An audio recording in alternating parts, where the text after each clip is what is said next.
నమస్తే. ఎస్సీ వర్గీకరణ సుప్రీంకోర్టు తీర్పు తర్వాత నిండు అసెంబ్లీలో ముఖ్యమంత్రి రేవంత్ రెడ్డి ఖచ్చితంగా ఎస్సీ వర్గీకరణ చేస్తామని చెప్పడం, ఆ తర్వాత అసెంబ్లీలో అందరి నుంచి ఆమోదం పొందడం జరిగింది. సో ఈ తరుణంలోనే ఎస్సీ వర్గీకరణ మీద చాలామంది ప్రశంసలు కురిపించారు, ఇంకొంతమంది విమర్శలు వినిపిస్తూనే ఉన్నారు. మొన్నటిదాకా నిన్నటిదాకా ఇవాళటిదాకా ఇంకా మందకృష్ణ మాదిగ ఎస్సీ వర్గీకరణ మీద అసంతృప్తిగానే ఉన్నాడు. సో అసంతృప్తిగా ఉన్నటువంటి మందకృష్ణ మాదిగకు మొన్నటి వరకు మద్దతు ఇచ్చినటువంటి మాజీ మంత్రి మోత్కుపల్లి నరసింహ లాంటి వాళ్ళు బయటకు వచ్చి మందకృష్ణ మాదిగ మీద విమర్శలు చేస్తూ ఉన్నారు. అధికార కాంగ్రెస్ పార్టీలో ఉన్నటువంటి నేతలు కూడా మందకృష్ణ మాదిగ మీద విమర్శలు చేస్తూ ఉన్నారు. కేవలం ఎస్సీ వర్గీకరణను అడ్డుకునేందుకు మందకృష్ణ మాదిగ కుట్ర చేస్తున్నారంటూ ఆయన మీద వరుసగా ఇక విమర్శలు వస్తున్నటువంటి పరిస్థితి. ఈ నేపథ్యంలోనే మాట్లాడడం మనతో పాటు కాంగ్రెస్ పార్టీ సీనియర్ నాయకులు, ఇక ఎంఆర్పిఎస్ గతంలో పనిచేసినటువంటి వ్యక్తి సతీష్ మాదిగ ఉన్నాడు. సో మాట్లాడే ప్రయత్నం చేద్దాం. అన్న నమస్తే. నమస్తే. సో మందకృష్ణ మాదిగతో ఎంఆర్పిఎస్తో మీకు కొంత అనుబంధం ఉన్నది. సో ఇవాళ ఎస్సీ వర్గీకరణ మీద మందకృష్ణ మాదిగ వరుస స్టేట్మెంట్లు ఇస్తూ ఉన్నాడు. సో 11% రావాల్సినటువంటి మాదిగల వాటాను 9% కుదించింది. ఖచ్చితంగా ఇది తప్పుల తడక అని చెప్తున్నటువంటి పరిస్థితి. ఎట్లా చూస్తారు ఈ అంశము? ఎండింగ్కి వచ్చిందన్న సమయంలో మళ్ళీ ఇంకా పునరావృతం అవుతున్నది. రోజు ప్రెస్ మీట్లు పెడతా ఉన్నారు, రోజు ఒక అంశం తెర మీదకి వస్తాం.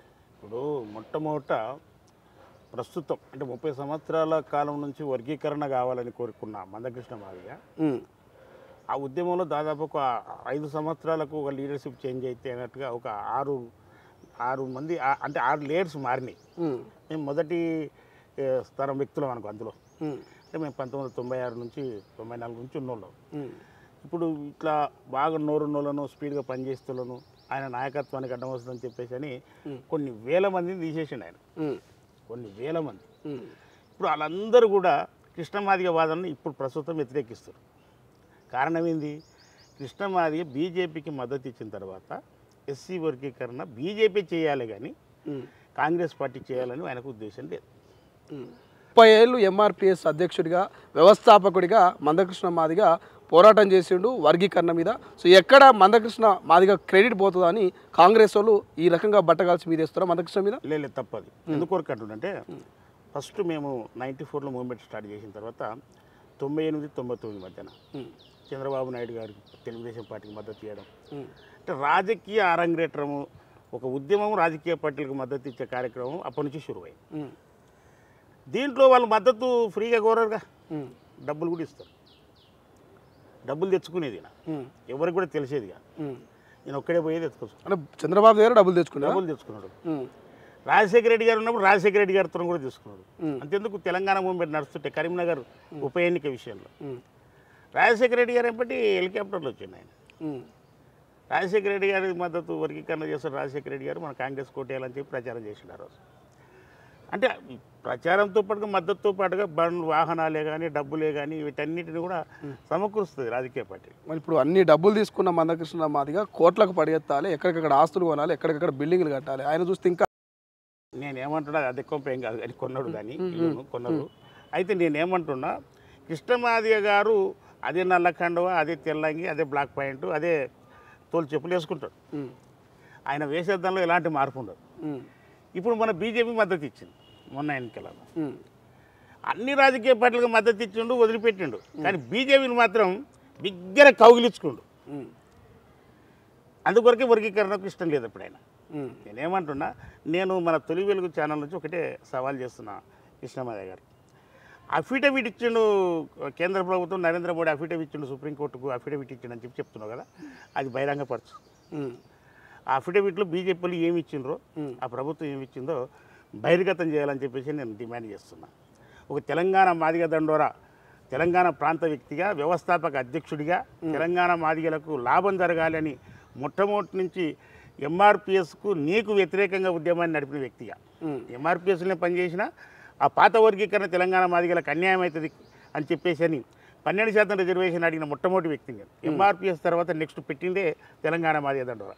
కండు ఇదే పాలపిట్ట కలర్, తెలంగాణ కలర్. అయితే ఆ రోజు నుంచి నేను తెలంగాణ మాదిగల కోసం కొట్లాడుతూనే ఉన్నా.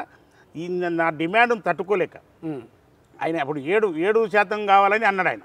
నేను 12 అన్నా. అంటే నా మీద దాడి కూడా చేసిన ఆయన 2006లో. నా మీద నన్ను చంపడానికి కూడా మనసును పంపించిండు. ఆ పెద్ద గొడవ అయింది, అది అందరికి కూడా తెలిసిన విషయం.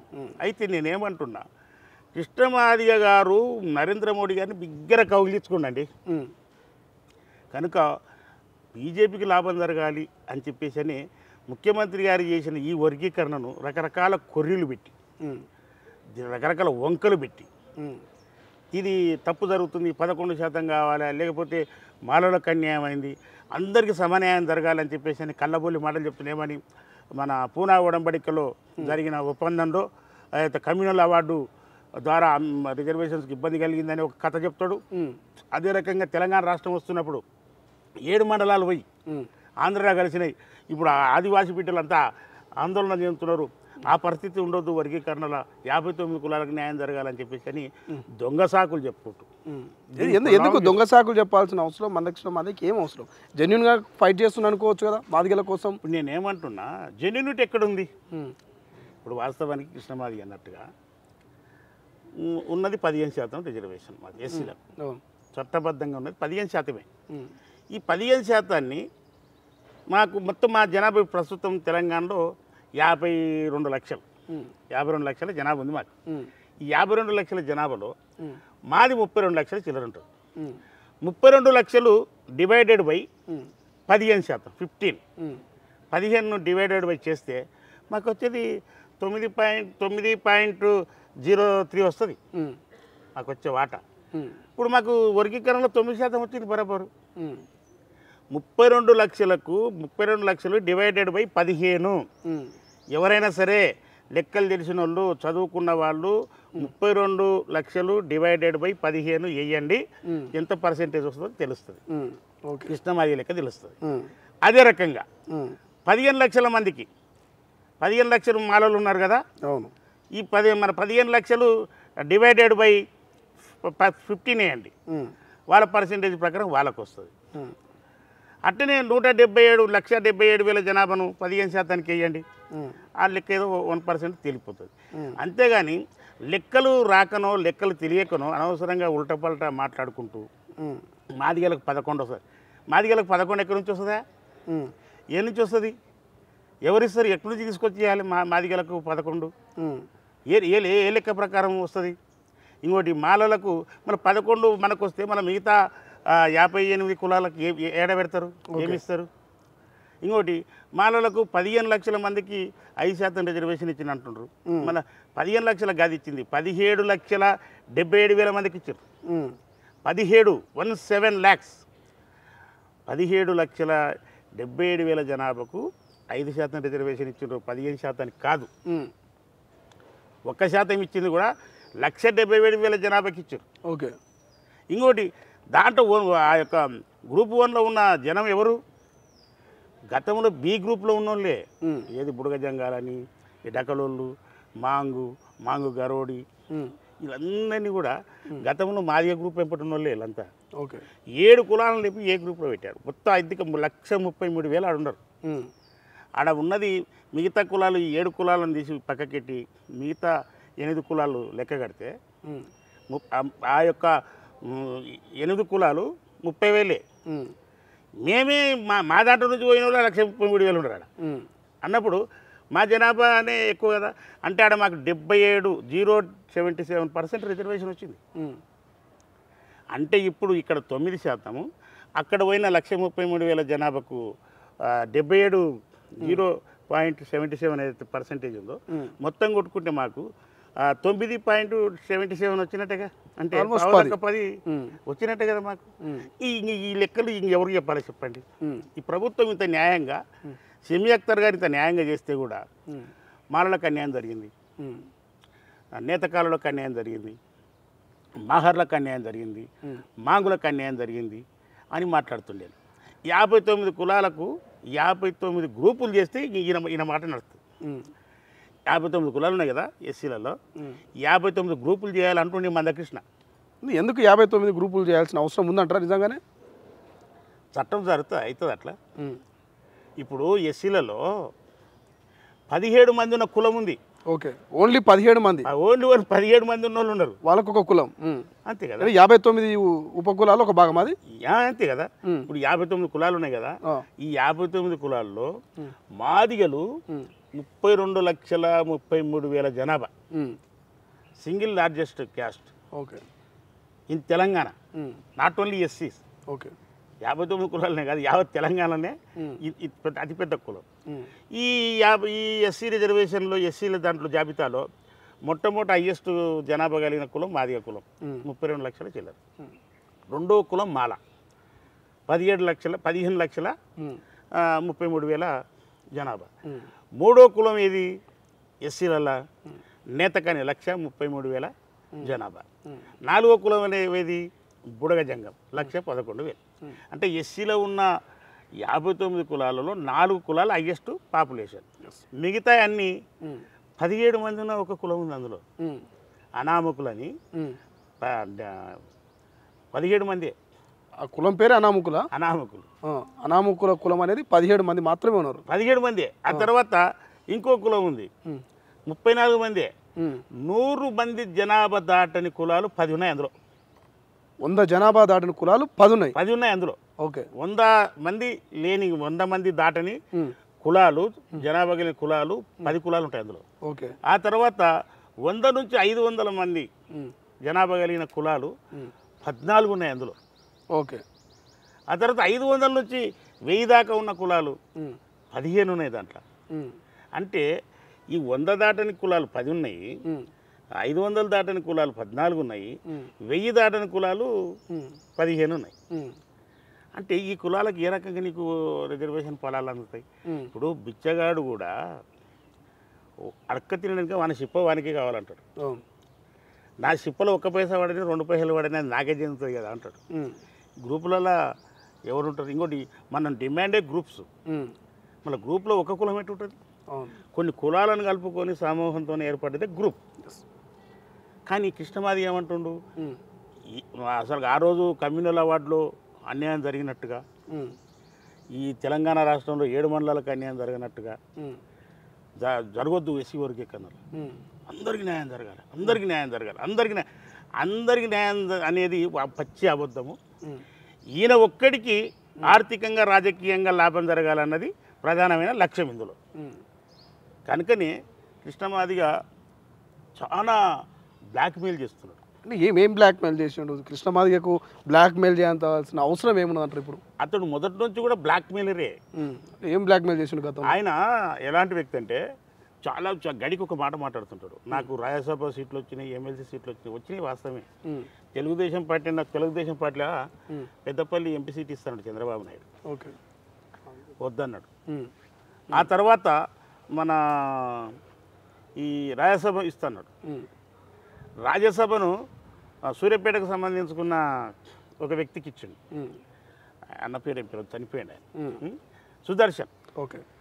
ఆకారపు సుదర్శన్కు రాజ్యసభను అమ్ముకుండు. ఎంపీ సీటు పెద్దపల్లి దాన్ని ఏమో సుగుణ కుమార్కి అమ్ముకుండు. ఆ తర్వాత రాజశేఖర రెడ్డి గారి పీరియడ్లో ఎమ్మెల్సీ పదవి వచ్చింది. ఆ ఎమ్మెల్సీ పదవిని నిజామాబాద్కు సంబంధించుకున్న రాజేంద్ర ప్రసాద్ ఏదో పేరుంది.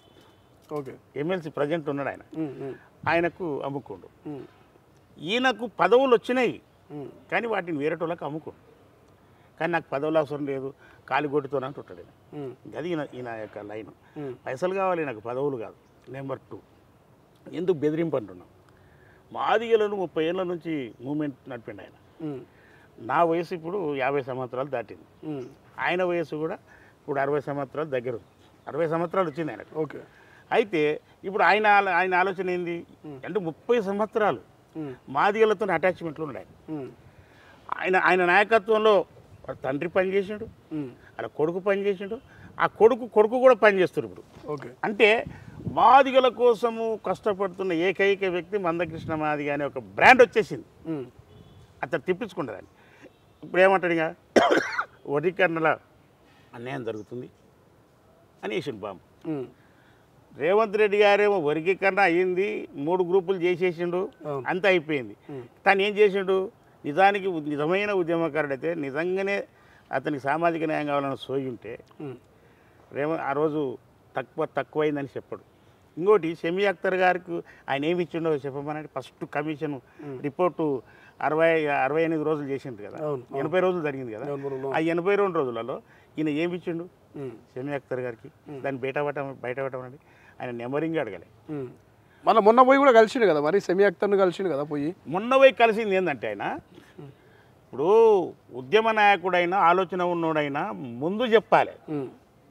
ఆయన ఇచ్చిండు కదా హైదరాబాద్ కలెక్టరేట్లో మీటింగ్ జరిగినప్పుడు ముందు చెప్పాలి. కానీ కృష్ణమాదిగా ఇప్పుడు చెప్పడం గొప్పతనం కాదు. ఇప్పుడు షమీ అఖ్తర్ గారు చేసిండ్రు అది. ఎంపరికల్ డాటా ప్రకారము 33 కులాలను గత గ్రూపులలోనే అట్టే యథాస్థానంలోనే ఉన్నాయి. ఏ గ్రూప్లో 4 కులాలు ఉన్నాయి, బి గ్రూప్లో మాదిగ కులాలు 10 ఉన్నాయి, మా సి గ్రూప్లో మాల కులాలు 20 ఉన్నాయి. అట్నే ఈ షెఫ్లింగ్ అయిందల్లా ఓన్లీ 24 కులాలు, దాంట్లో 2 కులాలు కొత్తాయి, మొత్తం కట్టుకొని 26. 26 కులాలను ఈ 3 గ్రూపులలో అక్కడే మార్చిండు. ఎందుకు మార్చిండు? ఎంపరికల్ డాటా ప్రకారం. ఓకే, ఎంపరికల్ డాటా అంటే ఈ కులాల్లో ఆర్థికంగా ఎంత ఎదిగిండ్రు, ఈ కులాల్లో ఎంతవరకు హైయెస్ట్ చదువు చదివిండ్రు, అసలు చదువుదాను అని కులాలు ఎంత ఉన్నాయి, 10వ తరగతి వరకు ఎంతమంది చదివిండ్రు, డిగ్రీ వరకు ఎంతమంది చదివిండ్రు, ఆ తర్వాత డిగ్రీ చేసిన వాడికి నౌకరు ఎంతమందికి వచ్చింది, ఓకే, ఉద్యోగాలు ఎంతవరకు వచ్చినాయి. ఇంకోటి రాజకీయంగా ఈ కులాలకు ఏమైనా వార్డు మెంబరే కానీ సర్పంచే కానీ ఎంపీటీసే కానీ అయ్యిండ్రా, ఇవన్నీ కూడా పూర్తిగా డాటా తీయడం జరిగింది. ఇంకొక ముఖ్యమైన విషయం ఏంటంటే ఎస్సీ వర్గీకరణ గతంలో చంద్రబాబు నాయుడు గారు చేసినప్పుడు 2000 నుంచి 2004 వరకు 4 సంవత్సరాలు ఎస్సీ రిజర్వేషన్ వర్గీకరణ అమలైంది. ఈ అమలైన కాలంలో ఈ 59 కులాలకు ఏ గ్రూపులలో అవకాశాలు వచ్చినాయి, విద్యా అవకాశాలు ఉద్యోగ అవకాశాలు ఎట్లా వచ్చినాయి, అవి ఎంతవరకు అందినాయి వీళ్ళకి, అది కూడా తీయడం జరిగింది. క్లియర్ కట్గా ఎంప్లాయ్మెంటు అటెండర్ కాంచి ఐఏఎస్ ఆఫీసర్ దాకా, అదే రకంగా రాజకీయాల ప్రకారము, అదే రకంగా విద్యా డిగ్రీ పీజీ పిహెచ్డీ చదివిన కులాలు ఎన్ని ఉన్నాయి, వీటన్నిటిని క్లియర్ కట్గా ఎంపరికల్ డాటా ప్రకారం చేసి 26 కులాలను షెఫలింగ్ చేశారు. కానీ ఇప్పుడు ప్రధానంగా సతీష్ మాదిగ గారు, ఇప్పుడు మందకృష్ణ మాదిగ వెనక మొన్నదాకున్న మాజీ మంత్రి మోత్కుపల్లి సతీష్ మాదిగ దగ్గర ప్రత్యక్షమైండు, ప్రభుత్వం వైపు మళ్ళీ మొగ్గు చూపుతున్నట్టుగా కనిపిస్తూ ఉంది. నిన్న ప్రెస్ మీట్లో చూస్తే అట్లా అనిపిస్తుంది. ఎందుకు అటువైపుగా ఉన్నటువంటి మోత్కుపల్లి ఇటువైపుగా ఎందుకు వచ్చింది, ఏం మార్పు జరిగింది, ఏమన్నా మందకృష్ణ మాదిగకు ప్రభుత్వం కానీ మీరు కానీ భయపడుతున్నారు? ఇప్పుడు నిజానికి చెప్తున్నాను, మందకృష్ణ మాదిగ ఎంపటి మోత్కుపల్లి నరసింహులు అన్న ఉన్నాడు, మోత్కుపల్లి నరసింహులు ఎంపటి మందకృష్ణ మాదిగ ఉన్నాడు. వాస్తవానికి మొదటి నుంచి కూడా మోత్కుపల్లి నరసింహులు అన్న ఎంపటే ఉన్నాడు ఈయన. ఆ రోజు నిజానికి చెప్తున్నాను, నక్సలైట్లు టార్గెట్ పర్సన్ ఈయన. ఎవరు? మందకృష్ణ. నక్సలైట్లు దాడి చేసి కొడితేనే వరంగల్ జిల్లాను బహిష్కరణ చేస్తే ప్రకాశం జిల్లాకు పోయింది ఈయన పేరు ఒరిజినల్ పేరు మంద ఎలియా. ఎవరి పేరు? మందకృష్ణ మాదిగ పేరు మంద ఎలియా. ఓకే, సో మందకృష్ణ కాదు, అసలు పేరు కాదు, ఒరిజినల్ పేరు కాదు. పీపుల్స్ వార్ నక్సలైట్లో ఉన్నప్పుడు ఆయన పేరు దళముల కిషన్, వాళ్ళ అమ్మ నాయన పెట్టిన పేరు ఎలియా. ఓకే, మంద ఎలియా. ఆయన పీపుల్స్ వార్లకు పోయినప్పుడు కిషన్, అందులో నుంచి బయటకు వచ్చిండు. బయటకు వచ్చిన తర్వాత గవర్నమెంట్ ఒక ట్రాక్టర్ ఇచ్చింది, లొంగిపోయిన నక్సలైట్లకు ఇస్తారు. ఓకే, ఈయన ఏం చేసిండు, ఈ గన్నేట్రాలు స్టోన్ కట్టర్ కార్డు కొట్టేసుకొని ఈ పెద్ద పెద్ద కాంట్రాక్టర్ల దగ్గర పోయి మాట్లాడేది. ఇదంతా గమనించిన పీపుల్స్ వారు ట్రాక్టర్ తీసుకోవడం తప్పు, నువ్వు మన కాంట్రాక్టర్ వాళ్ళందరినీ బెదిరిస్తున్నావు, నువ్వు పాత ఉద్యమాన్ని చూపెట్టుకుంటూ అని చెప్పేసి అని అతను బాగా కొట్టిండు. అంటర్ షాయిన్పేట్ అలా సొంత ఊరు. ఎవరు? మందకృష్ణ కొట్టిరా? మందకృష్ణ కొట్టిరు పీపుల్స్ వారు. ఆర్కే అప్పుడు జిల్లా సెక్రటరీ. ఈ ధర్మసాగర్ దళం వాళ్ళు వచ్చి అట కొట్టిండ్రు ఇతన్ని, బాగా కొట్టిండ్రు. ఇలా ఊరుకు పక్కన వాగు ఉంటుంది, ఈ వాగులో వేసి వాగు కొట్టిండ్రు. కొట్టేసి నీవు వరంగల్ ఇడిచిపెట్టి పోవాలి, ఓకే, లేకపోతే ఉంటే చంపేస్తారు.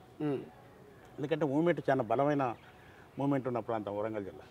ఇటువంటి వాళ్ళని క్షమిస్తే అందరు ఈయనలాగానే తయారవుతారని ఆ దశలో అతనికి వార్నింగ్ ఇచ్చి ఎలగొడితే ఆయన ప్రకాశం జిల్లా పోయాడు. ప్రకాశం జిల్లాకు ఎవరి దగ్గర పోయి చేరండి, ఈయన మాజీ నక్సలైట్ కేజీ సత్యమూర్తి దగ్గర పోయి చేరండి. ఈయన కేజీ సత్యమూర్తి దగ్గర పోయి చేరండి. అంటే ఇది పరిస్థితి. ఆ తర్వాత మూమెంట్ చేసుకుని ఈ ఎంఆర్పిఎస్ పెట్టాడు 94. అయితే ఈ మంద ఎలియాస్ మందకృష్ణ మాదిగ, వాస్తవానికి ఈయన పుట్టిన పేరు సర్టిఫికెట్లు అంతా మంద ఎలియా అని ఉంటుంది. ఈయన చదువుకుండు కదా 10వ తరగతి వరకు. మంద ఎలియా అంటే ఇప్పుడు క్రిస్టియన్, అంటే ఈయన క్రిస్టియన్లో బీసీసీ గ్రూప్కు సంబంధించిన వ్యక్తిన మందకృష్ణ మాదిగ అని పెట్టుకొని మూమెంట్ నడిపిండు. సరే, సంతోషం, ఉద్యమం చేసినాము, వచ్చింది, ఇప్పుడు ఫలాలు అందినాయి కదా. ఈ వాతావరణం ఉన్న ఈ కృష్ణ మాదిగ ఆ రోజు నుంచి, ఆ రోజు ఉద్యమం స్టార్ట్ అయినప్పుడు 96లో హైదరాబాద్లో పెట్టారు కదా, అప్పటిదాకా ఈయన హైదరాబాద్కి రాలే. అయితే ఈయన ఎక్కడన్నా లీగల్గా తిరుగులాడితే కూడా నక్సలైట్లు అటాక్ చేసే పరిస్థితి ఉంది. ఆ మూమెంట్ అప్పుడు ఈయన టక్ వేసుకొని తిరిగాడు ఎవరు గుర్తుపట్టకుండా. ఆయన రూపం ఎప్పటికి ఎవరికి తెలియదు ఇక్కడ హైదరాబాద్లో తెలంగాణలో. ఓకే. ఆయన ఫోటో ఎవరికి తెలియదు. ఈయన ఆంధ్రలో తిరిగిండు ఒక 2 సంవత్సరాలు ఈ వర్గీకరణ ఉద్యమం. ఆ తర్వాత 96కి వచ్చాడు. అప్పుడు 96లో వచ్చిన ఈయన దామోదర రాజనరసింహను కలిసిండు, అందరినీ కలిసిండు. కానీ మొన్ననే దామోదర రాజనరసింహను ఒక మాట అన్నాడు, మీ నాయన ఎవరో తెలియదు నాకు, నీవు ఎప్పుడు కూడా నేను నీ కులం చెప్పలే, నీవు అసలు మాదిగనో కాదో తెలియదు అంటే ఆయన అవమానపరిచిన తీరు మీ నాయన నేను అసలు చూడలేదు అని దామోదర రాజనరసింహ గారిని ఎందుకు అవమానపడుతున్నట్టే ఈ వర్గీకరణ ప్రస్తుతం చేయిస్తున్నది ఆయన్ని. ఆయనను మోత్కపల్లి నరసింహులను ఆ రోజు నక్సలైట్ల నుంచి దాడులు జరిగితే కాపాడిన వ్యక్తి ఈయననే. ఆ రోజు నిజాం కాలేజ్ గ్రౌండ్లో బహిరంగ సభ పెట్టడానికి పర్మిషన్ ఇప్పించింది ఈయననే, మోత్కపల్లి నరసింహులే. అప్పుడు తెలుగుదేశం గవర్నమెంట్. ఈయనంతా ఎంట ఉండి మోత్కపల్లి నరసింహులు అంతా ఎంపటి ఉండి ఈ 30 ఏళ్ళ ఉద్యమ కాలంలో ఆయన వెనుక ఉన్నాడు. ఆయన మొన్న కూడా ఉన్నాడు. మొన్న ఎందుకు ఈ కాంగ్రెస్ పార్టీ ఎంపీ టికెట్లు లేదని చెప్పేసి అని అన్నప్పుడు మందకృష్ణ గొంతుగా ఈ కాంగ్రెస్ పార్టీ గొంతుగా ఈయన మాట్లాడాడు ఎవరు మోత్కపల్లి.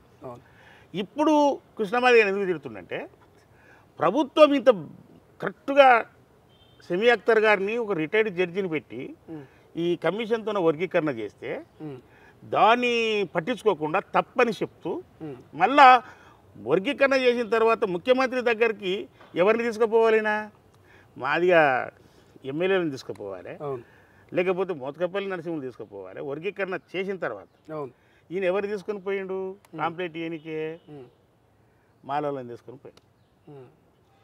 మాజీ ఎంపీ టీఆర్ఎస్ ప్రస్తుతం బీజేపీ నాయకుడు వెంకటేశ్ నేత మాలోళ్ళని ఎంట పెట్టుకొని పోయి ముఖ్యమంత్రిని కలిసిండు. గంటన్నర సేపు ఎవరి గురించి మాట్లాడిన ఆయన మాదిగలకు పెంచాలి లేకపోతే మాదిగలకు న్యాయం చేయాలని అడగలే.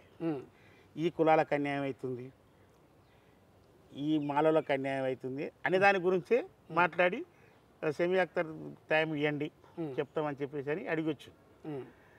అడిగొచ్చిన తర్వాత మన ముఖ్యమంత్రి గారు ఏదో పెద్ద మనిషి వచ్చి 30 ఏళ్ళ ఉద్యమం చేసినాడని గౌరవంతో ఈయన మీద గౌరవంతోనే డిమాండ్ ఏదో చేస్తాడని కాదు, గౌరవంతోనే ఒక 20 రోజులు సెమీ అఖ్తర్ గారి కమిషన్ మళ్ళీ రీఎంక్వైరీ చేయండి అని ఎవరైనా అభిప్రాయాలు అంటే తెలుసొచ్చు అని చెప్పిండు. దానికి కృష్ణమాది ఏం చేస్తుండు తెలుసా, తన అభిప్రాయం చెప్పిండు. నేనొక్కనే కాదు 57 కులాలు వచ్చి చెప్పండి, మీ 57 కులాలకు ఏమేమి కావాలని అడగండి. 57 కులాలు వచ్చి అడిగితే మరి ఎవరి శిపానికే కావాలంటారు. అయితే కృష్ణ ఏమంటుండు, మీకు న్యాయం జరగాలి అంటే పండుకున్న వాళ్ళు లేపుతుండు. ఈ రకంగా చేసి ఈయనకు అసలు వర్గీకరణ అనేది ఇష్టం లేదనడానికి కారణం ఇదే. ఓకే. అంటే ముఖ్యమంత్రి గారు చేసిండ్రు, నీవేదో చెప్పినావు, ఈరోజు 57 కులాలను లేపి దాని ఇంకా 4 రోజులు కూడా గ్యాప్ అయ్యేటట్టుగా చేసి అంటే మందకృష్ణ మాదిగకు ఈ వర్గీకరణను ఇంకా పొడిగిస్తే వచ్చే లాభం ఏంది? భయంకరమైన లాభం ఉంది. ఏం లాభం ఉంది? నరేంద్ర మోడీ ముద్దు పెట్టుకున్నారు, కౌగిలించుకున్నారు. దక్షిణ భారతదేశంలో మాదిగలను నేను నాయకుడి వహిస్తాను, నీవు రాముడివి నేను లక్ష్మణుని మాట్లాడాను కదా. ఓకే. రాముడివి నీవు మోడీ గారు, నేను లక్ష్మణుని తమ్ముడిని, నాకు ఈ దక్షిణ భారతదేశాన్ని నాకు అప్పచెప్పు, నేను నీకు కలిసి ఉంటానని పోయి కౌగిలించుకుంటుండగా. ఇంకోటి నాకు దోస్తు కదా ఆయన, హగ్గు చేసుకున్నావు కదా, కౌగిలించుకున్నావు, ఒకరినొకరిని ముద్దాడినరు, అంత బాగుంది.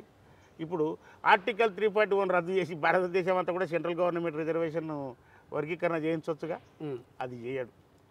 18 రాష్ట్రాల్లో 19 రాష్ట్రాల్లో బీజేపీ అధికారం ఉందిగా, అక్కడ చేయమని అడిగాడు. పక్కనున్న ఆంధ్రప్రదేశ్లో పోయి కూడా అడిగాడు. వర్గీకరణ చేస్తున్న తెలంగాణలోనే ఈయన పోరాటం చేస్తున్నోడి మీద దాడి చేయడం, ముఖ్యమంత్రి మీద దాడి చేయడం, దానికి ఇది కరెక్ట్ అని చెప్తున్న దామోదర రాజనరసింహను మరియు మోత్కపల్లి నరసింహను తిట్టడం. ఇంకోటి వీళ్ళకి ఇక్కడ వీళ్ళు చేయొద్దు వర్గీకరణ, అసలు వర్గీకరణ వద్దని అన్న వాళ్ళు ముఖ్యమంత్రిని కలవలే. వర్గీకరణ చేసిన తర్వాత వద్దన్న వాళ్ళు పోయి కలవాలి కదా, సార్ ఎందుకు సార్ ఇది చేసిరని. కానీ వాళ్ళు పోలే, వాళ్ళు సైలెంట్గా ఉన్నారు.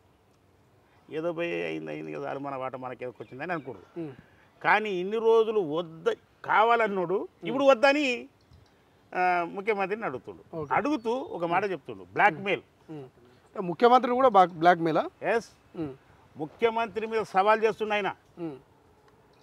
నీవు గాన నేను చెప్పినట్టు వర్గీకరణ చేయకపోతే ముఖ్యమంత్రి నీ మీద డప్పు కొడతా అంటుండు. ఈ లక్ష డబ్బుల పంచాయతీ పెట్టిండుగా. Okay okay. ఊరులో వాళ్ళు బాధపడుతురట, డబ్బులు కొనుక్కొచ్చుకురట. ఎప్పుడో హైదరాబాద్లో కొడదామని బాధపడుతురట. మన ప్రెస్ మీట్ పెట్టి చెప్తున్నాను, నేను చెప్పినట్టు వర్గీకరణ చేయాలి. షమీ అఖ్తర్ను కూడా బెదిరిస్తున్నాయి, కమిషన్ కూడా బెదిరిస్తుండు. అంటే ఎట్లా ఈ డప్పుతో బెదిరింపు, డప్పుతో బ్లాక్మెయిల్ అంటే ఎట్లా ఎట్లా అంటే డప్పుతో బ్లాక్మెయిల్ అంటే డప్పులు తీసుకొని వచ్చి కొట్టడం. ఇప్పుడు తాలూకాలలో గ్రామాల్లో ఈ 10వ తారీఖు వరకు డప్పులు కొడతాడంట. జిల్లాలో ర్యాలీలు ఏమని కృష్ణమాది అడిగిన డిమాండ్స్ నెరవేర్చాలని. బాగా గమనించండి, ఇక్కడ రేవంత్ రెడ్డి గారు చేసిన వర్గీకరణ కాదు, షమీ అఖ్తర్ గారు చేసి కమిషన్ రిపోర్ట్ ఇచ్చి వర్గీకరణ చేసింది కాదు. అది తప్పుల తడక. మా కృష్ణమాదిగ ఏదైతే చెప్పిండో అది ఇప్పుడు రావాలి. గ్రూప్ 1, గ్రూప్ 2, గ్రూప్ 3 కాదు, ABCD. ఈ 4 ఉండాల్సిందే. ఉండకపోతే డప్పు కొడతా. అర్థమైందా? కానీ ఒకప్పుడు ABCD అనేది ఆ రోజు ఉమ్మడి ఆంధ్రప్రదేశ్లో ఏ గ్రూపులో 1,33,000 జనాభా ఉండే. ఇప్పుడు తెలంగాణలో అది 13,000 ఆ గ్రూపు, ఏ గ్రూపు. అదే డి గ్రూపు, ఆది ఆంధ్ర, ఆది ద్రావిడేది. ఆ రోజు 8,30,000. ఇప్పుడు ఇది 6,000. మళ్ళీ 6,000 ఉన్నకి ఏం గ్రూప్ పెట్టాలి? ఈ 13,000 ఉన్నకి ఏ గ్రూప్ పెట్టాలి? ఇంకోటి ఇది ఎంపరికల్ డాటా ప్రకారం ఇది సాధ్యం కాదు. ఇప్పుడు మీరేం చెప్పదలుచుకోరు సతీష్ మాది గారు? ఫైనల్గా ప్రభుత్వం మీ ముఖ్యమంత్రిని, ప్రభుత్వాన్ని మందకృష్ణ మాదిగా డప్పుతో బ్లాక్మెయిల్ చేస్తున్నారని చెప్తున్నారు. అంటే మీరు ప్రభుత్వం తరఫున, మీరు ప్రభుత్వంలో ఉన్నటువంటి కాంగ్రెస్ పార్టీ నాయకులు అంటే మీరేం డిమాండ్ చేస్తారు మందకృష్ణ నుంచి? మందకృష్ణకు మీరేం సలహాలు సూచనలు? నేను ఒకటే చెప్తున్నాను, మందకృష్ణ మాదిగ గారు MRPS అంటే మాదిగ రిజర్వేషన్ పోరాట సమితి. ఆ సంస్థతోనే ఇప్పుడు తెలంగాణలో అవసరం లేదు, ఆ MRPS అవసరం లేదు. ఇక రిజర్వేషన్ ఫలాలు న్యాయబద్ధంగా వచ్చినాయి, వర్గీకరణ అయిపోయింది.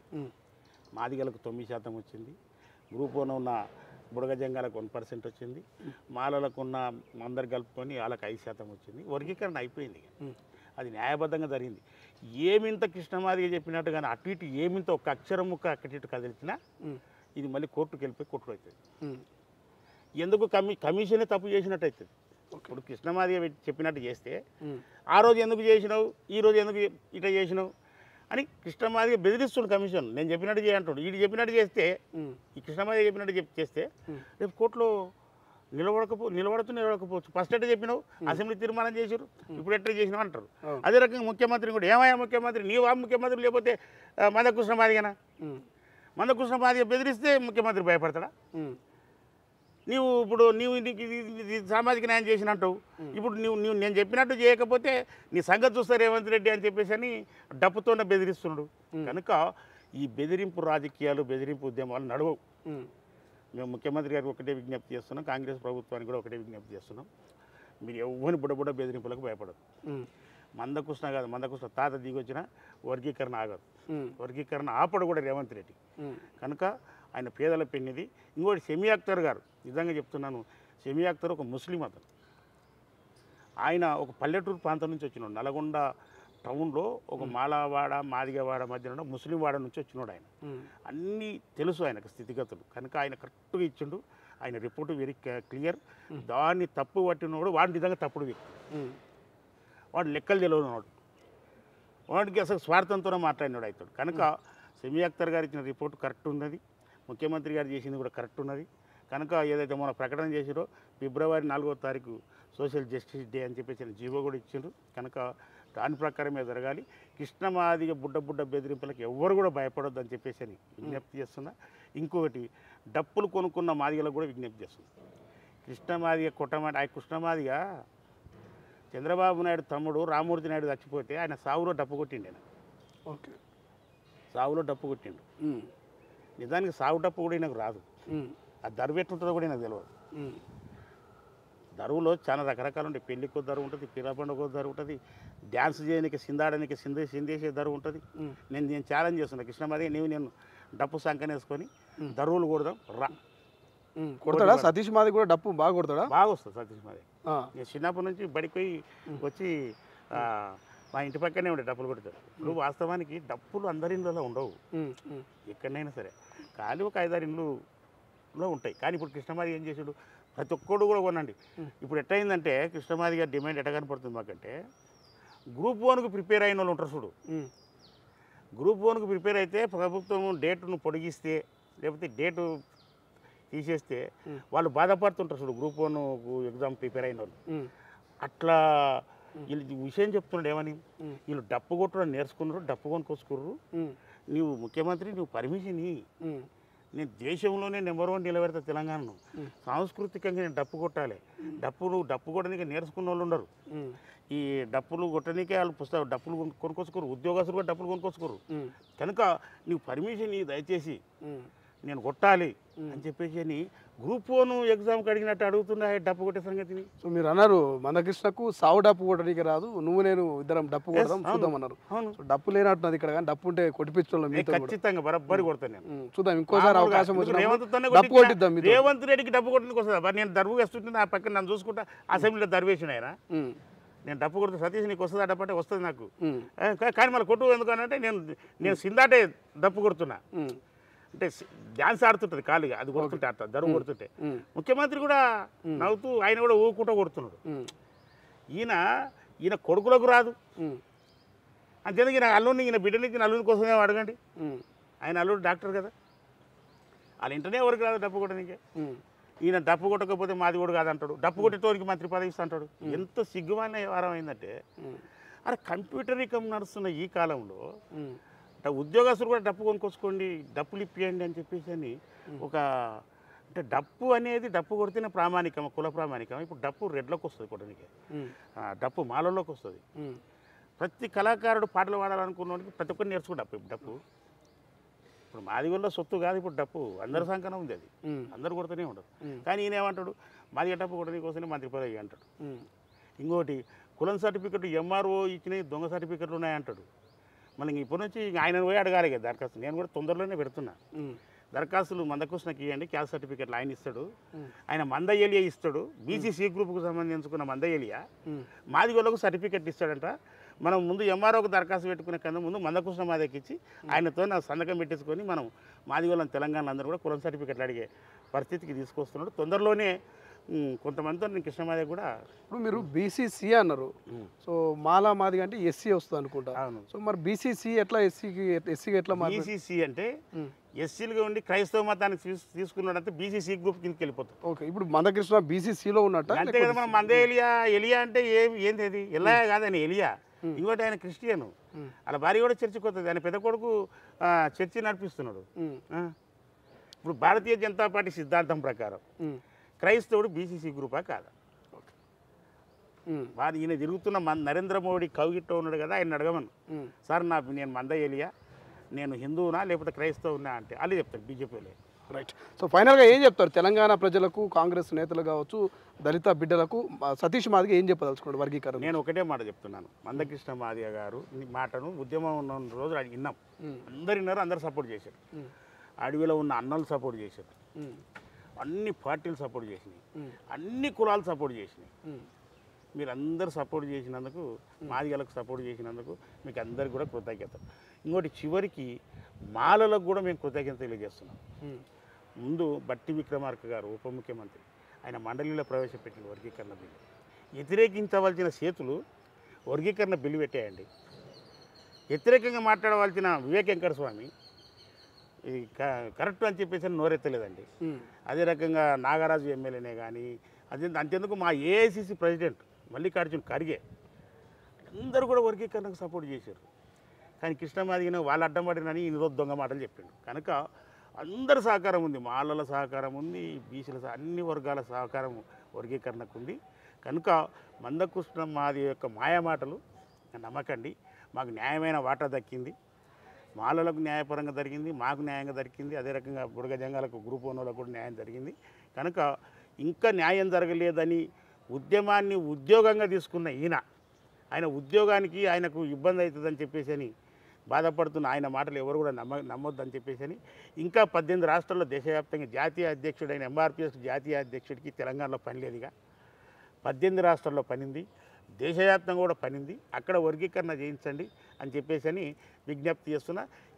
ఈయన చెప్తే డప్పులు కొట్టే కార్యక్రమాన్ని బంద్ పెట్టండి. ఇక డప్పులు తీసి పక్కన పెట్టి ఈ 9% రిజర్వేషన్ ఎట్లా అనుభవించాలి? డాక్టర్లు కావాలా, ఐఏఎస్ ఆఫీసర్లు కావాలా? 9% రిజర్వేషన్ ఫలాలు అందుకోవడానికి ఉద్యోగ రంగంలో మనకు అవకాశాలు అనుభవించడానికి మనం ఇప్పటి నుంచి చదువుకుందాం. డప్పు పట్టే చేతున్న కంప్యూటర్ చేత పడదాం, కంప్యూటర్ యుగంలో ముందుకు దూసుకుపోదాం. కనుక ఈ ఉద్యమాలను ఎవరి కోసమో ఇంకేం రోజులు మన ఉద్యమాలు చేద్దాం. మన బతికే ఉద్యమాలు అయిపోయింది. మన నాయన ఉద్యమాలు, మన ఉద్యమాలు, మన పిల్లలు కూడా ఉద్యమాలు. మనకు భూములు లేవు, ఏం లేవు. మనకు ఉన్నదంతా చదువు ఒక్కటే. ఆ చదువుతో మంచిగా చదువుకుందాం, ఉద్యోగాలను సాధించుకుందాం, డప్పును తీసి పక్కన పెట్టాలని చెప్పేసి అని విజ్ఞప్తి చేస్తున్నాం తొలి వెలుగు ఛానల్ నుంచి. Yes right, thank you so much Satish Madiga garu. ఇది ఓవరాల్గా మందకృష్ణ మాదిగ వర్గీకరణను ఇంకా కంటిన్యూ చేయాలనుకుంటున్నారు. సో ఉద్యమాన్ని ఒక ఉద్యోగంలాగా ఆయన కంటిన్యూ చేస్తా ఉన్నాడు. దయచేసి ఈ బ్లాక్ మెయిలింగ్కు ఎవ్వరూ భయపడరు, ముఖ్యమంత్రి కానీ కాంగ్రెస్ ప్రభుత్వం కానీ. సో ఖచ్చితంగా వర్గీకరణ చేసి తీరుతాం, జరిగి తీరుతుంది అంటూ కూడా సతీష్ మాదిగ చెప్తా ఉన్నాడు. డప్పును వీడాలి, కంప్యూటర్ యుగంలో మనం ముందుకెళ్ళాలి, అదేవిధంగా రాజకీయంగా మనం ముందుకు సాగాలి, ఎదగాలంటూ చెప్తా ఉన్నాడు. కాబట్టి చూద్దాం మందకృష్ణ మాదిగ మరి ఇతర రాష్ట్రాల్లో మరి వర్గీకరణ కోసం పోరాటం చేస్తారా, లేకపోతే తెలంగాణలో వర్గీకరణను మరి 11% అమలు చేసేందుకు పోరాటం చేస్తారా? కెమెరా పర్సన్ సతీష్తో శ్రీశైలం, తొలి వెలుగు, హైదరాబాద్. ప్రపంచంలో ఏ మూల ఏ క్షణం ఏం జరుగుతుందో వేగంగా తెలుసుకోవడానికి తొలి వెలుగు వాట్సాప్ ఛానల్ని ఫాలో చేయండి.